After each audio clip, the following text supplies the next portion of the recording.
Hello everyone and welcome to this video, why I got into Flesh and Blood. Well, Flesh and Blood is a game I am loving lately, and I want to tell you my journey, starting from the beginning of the reason why I got into the game.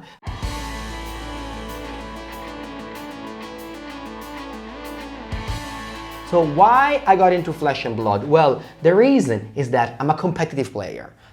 For my whole life, since I was a children, I've been a very competitive player, and Magic was my game, my only game. I remember I was in university and they told me, hey Mengu, Hearthstone came out, it's a new thing, you should check it out, it's gonna boom. I'm like, nah, I just play Magic, I don't wanna play a new game. And so on, every new game, you know, Lorcana came out and so many new games came out, and I always was like, no, I'm only focusing on Magic. That's my thing. I do one thing and one thing only. But what changed? Why did I get into Flesh and Blood? Well, Magic started to lose a little bit of its spark. I love to travel every weekend, to go to GPs, to go to PTQs, to go to every event, and I felt like when I was the target. It lost a little bit of that. It's still the game that I love, and I still am so passionate about Magic. I do regional championship and Spotlight series around the world. But a few years ago, I decided, you know what? Let's try a new avenue. Let's try a new game. Let's try Flesh and Blood, because I've been told by everyone that their target are the competitive player. I am their target. And after playing a couple of years this game, I can tell you that yes, I am their target. Organized play is what they like, and they do it very, very well. Well, they basically just took it from Magic. They have the PTQs, they have the GPs, and they do it very well. Their GPs, they call it callings, and they happen almost weekly around the world. They have Pro Tour, and you can have points, and you can win some money. It is a little bit less than Magic, for sure, but still, it is something that we Magic player miss. And I think Flesh and Blood is really nice for that. So play the game, see the world. This is my whole life. Honestly, I'm such a lucky person because I lived the play the game, see the world of Magic. I went to Japan and Australia when I was not even 20 years old. I went 3 times to Hawaii and many times to very cool places in the world. I explored the whole Europe thanks to GPs and also thanks to Ryanair, but that's another topic. And I think that Flesh and Blood really does that. A few weeks ago, there was the Pro Tour in Las Vegas, then you had the calling in Edinburgh, and in a few weeks there will be the calling in Hamburg, Germany, which I will go to, by the way. And this is something that I really like of Flesh and Blood, the play the game, see the world. But let's talk about the community as well, because Flesh and Blood is smaller than Magic, but its players believe in the project so much. So whenever there's a tournament, your armory, your local armory, all the Flesh and Blood player will be there because they want to make sure that the event fire. If you're a new player, you will always find somebody to teach you, to try to tell you how their deck works. This is something I was very impressed with. At the beginning of my journey into the game, I was playing against other heroes that I didn't know, I had to read, but they would just explain me their deck very well. And that's not only something because it's me, because yeah, this is something that I definitely get the pretty privilege wherever I go. People are extremely nice to me. But I noticed that this was a thing for everyone. Even when Tommy played his first event in London at the world premiere, which by the way, you can check our vlog that we did. It was a very fun vlog. Me and Tommy went there for the world premiere. We played all weekend, and most people didn't know who Tommy was, and they were extremely nice to him, and this is something that he really felt as well. The community is very, very welcoming, and this is definitely a very good point of how I got into Flesh and Blood. But let's talk about the tournament itself. How did my journey start? Well, I learned the game a few years ago, 2 years ago. Matthew Folks, a good friend of mine, taught the game to me. And then I went to the calling in Lyon, I went to the calling in Florence, Prague, and then my 4th calling, I found success. I came 2nd at the calling London, one of the biggest calling they have ever done, which was incredible to me. But I had a good practice, I've been taught a lot, and I managed to reach the 2nd place. But my first trophy, my actual first win, came not too long ago in Auckland, and I went there to create some content with Simon Nielsen for the company, because Flesh and Blood is a game that's based in New Zealand. That's why you see a lot of events in Asia, a lot of events in Southeast Asia.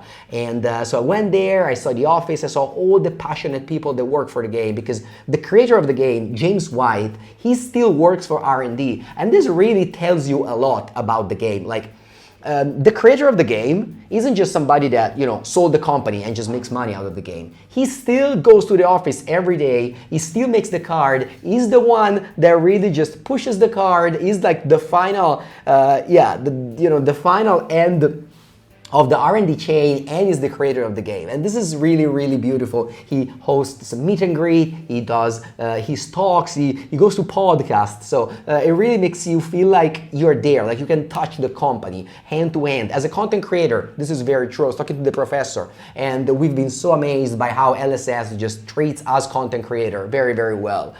So I really love that community. When I went there in Auckland, it was fantastic. And again, it was fantastic also because I won the tournament. I won the calling. It was on coverage. I haven't mentioned this yet, but in all these events, in Las Vegas, in Edinburgh, in every event they do, they have coverage. And this is something that is very, very nice, and I appreciate that a lot. This is how I started learning the game a lot. I was just watching coverage. I was studying, and I was pausing to check what the cards do. The commentators are amazing. So I just want to pause now for a second and let you enjoy the final moments of my Showdown Auckland win.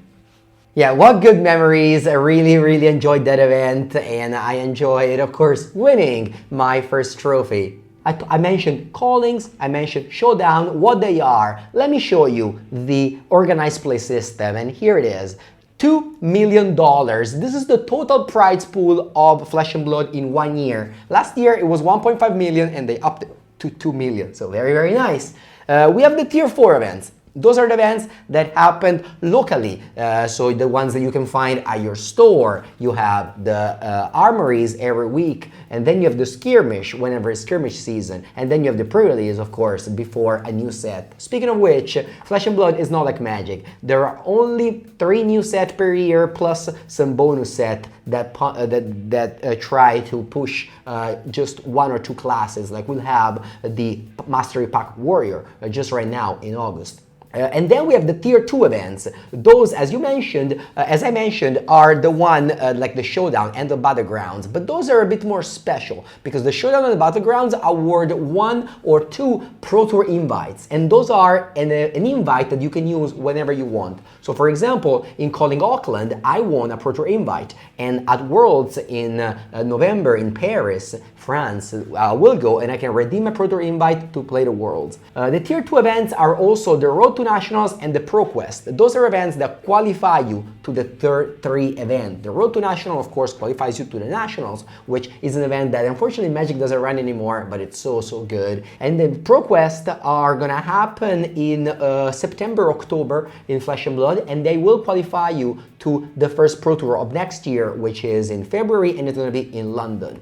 And those one, you can't, you don't win a PTI, you don't win a Pro Tour invite, you just win an invite to the Pro Tour, the first place, as well as some promo. Because this is something very good in Flesh and Blood. The promos are actually valuable. Unlike in Magic, where the RCQ promos are just worth few euros, in Flesh and Blood, you can win sometimes, you for example, make the top 4 of a ProQuest and you win a 50 euro card. You win the ProQuest and you win a promo, a mystery promo for around, it depends on what you open, but it's definitely in the ballpark of 150 more. So this is something good of Flesh and Blood. The promos are worth it. They care a lot about the promos, and they are always playable cards. So thumbs up for the promos.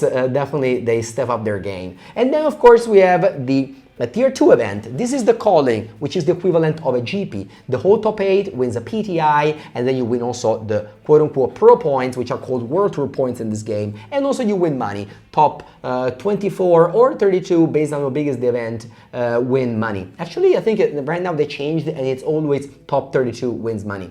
And then you have the nationals. Top 12 in Italy qualified to the Worlds, and top 24 won money. And of course, first prize as well. At the calling, first place is $5,000 plus a very expensive card, which is something that they do only for the winner. So every calling winner wins this very expensive card, some quick dodge flexor that my friend Filippo Barbani won when he won calling Rotterdam. Filippo Barbani is a person who came very often here on Mengu's workshop. So if you want to see some very, very strong players, you know, look no, in Flesh and Blood, look no further. Go to the video section of Mengu's workshop. You can scroll down a bit. You can see playing against Samuel Nielsen, who also won calling Prague, and then Filippo Barbani, who won calling Rotterdam. Unfortunately, I only got second, so I'm definitely worse than them. But anyway, and then there are the tier 4 events, which are the events that award 50,000 euros to the winner, $50,000 to the winner. There was the Pro Tour in Yokohama, the Pro Tour in Las Vegas, and there will be Worlds in Paris. So very exciting stuff. And next year, we already know that the first one will be in London. So this is the competitive system.